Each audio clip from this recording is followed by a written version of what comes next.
मनोबुद्ध्यहङ्कारचित्तानि नाहं न च श्रोत्रजिह्वे न च घ्राणनेत्रे न च व्योमभूमेन तेजो न वायो चिदानन्दरूप शिवोऽहं शिवोऽहं चिदानन्दरूप शिवोऽहं शिवोऽहम्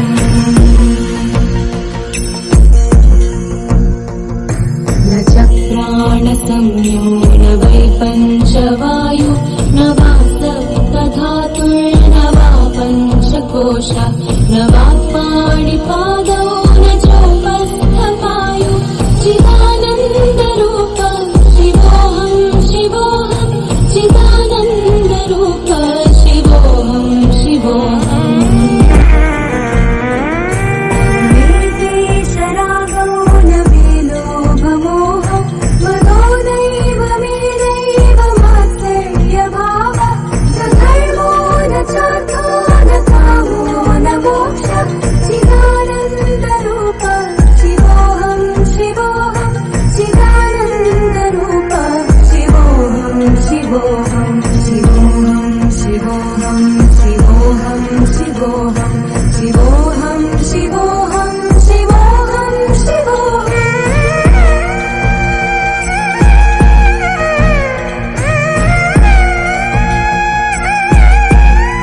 न पुण्यं न पापं न सौख्यं न दुःखं न मन्त्रो न तीर्थं न वेदा न यज्ञा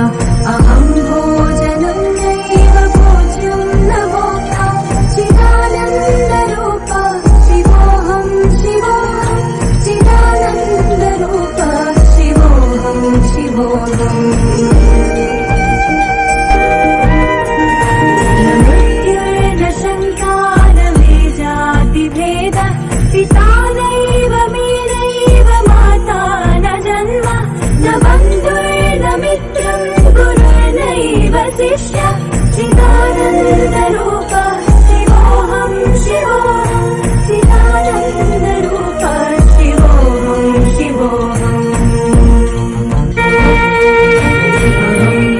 विकल्पो निराकाररूपो विभुत्वा च सर्वत्र सर्वेन्द्रियाणां न चासङ्गतं नैव मुक्तिर्न मेया चिदानन्दरूप